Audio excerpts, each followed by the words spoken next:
క్రీస్తునందున ప్రియులకు ప్రేమతో వందనాలు తెలియజేస్తున్నాను. ఈరోజు దేవుడు మనకు చేస్తున్న వాగ్దానం ఏమిటనగా సామెతల గ్రంథం 28వ అధ్యాయం 18వ వచనం. యథార్థముగా ప్రవర్తించువాడు రక్షింపబడును. ఆమేన్.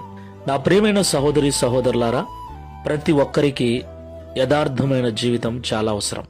అయితే ప్రస్తుత దినాలలో విశ్వాసుల దగ్గర నుండి బోధిస్తున్న సేవకుల దగ్గర వరకు చాలా మందిలో ఈ యథార్థత లోపించింది.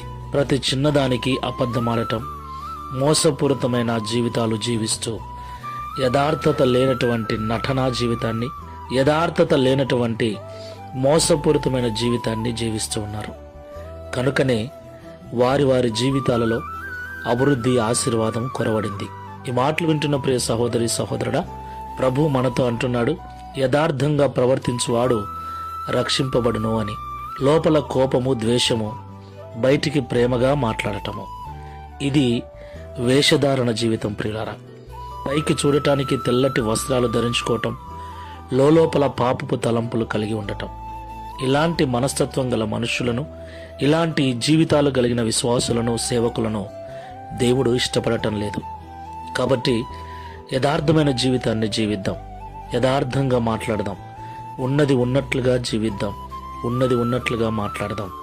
దాని వలన కొందరు దూరమైనా సరే, కొందరు మనల్ని వ్యతిరేకించినా సరే, యథార్థమైన జీవితాలు జీవిద్దాం. ఎందుకంటే తన దృష్టికి ఎవరైతే యథార్థంగా నడుచుకొనుచున్నారో వారిని బలపరచుటకు యెహోవా కనుదృష్టి లోకమందంతటా సంచారము చేయుచున్నదని లేఖనం సెలవిస్తుంది. కనుక అబద్ధపు జీవితాన్ని, వేషధారణ జీవితాన్ని వదిలేసి యథార్థమైన జీవితంతో జీవిద్దాం. ప్రార్థన చేసుకుందాం. కృపా సత్య సంపూర్ణమైన యేసయ్య, పరిశుద్ధమైన మీ నామమునకు స్తోత్రాలు చెల్లిస్తున్నాం.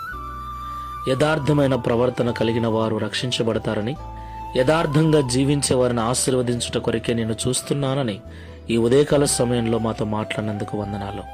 అవును తండ్రి, ఈ మధ్య మనుషులలో యథార్థత లోపించింది. అబద్ధపు జీవితం, నటనా జీవితం, మోసపూరితమైన జీవితాలలో విశ్వాసులు సహితం, సేవకులు సైతం బ్రతుకుచూ ఉన్నారు. అది ఎవరికి మంచిది కాదని ఈరోజు మమ్మల్ని ప్రేమగా హెచ్చరించినందుకు స్తోత్రాలు. ఈ ప్రార్థనలో ఏకీభవిస్తున్న మేమందరము కూడా ఇక మీదట యథార్థమైన హృదయాలు కలిగి, ఉన్నది ఉన్నట్లుగా మాట్లాడుతూ, ఉన్నది ఉన్నట్లుగా ఖచ్చితమైన జీవితాలు జీవిస్తూ, తద్వారా నీ కృపను పొందుకొని నీ ద్వారా ఆశీర్వదించబడినట్లు సహాయము చేయమని ఈ దిన వాగ్దానమును మా అందరి జీవితంలో నెరవేర్చి మీ నామమును మహిమపరచుకొనుమని యేసు నామంలో ప్రార్థిస్తున్నాము తండ్రి. ఆమేన్. Praise the lord.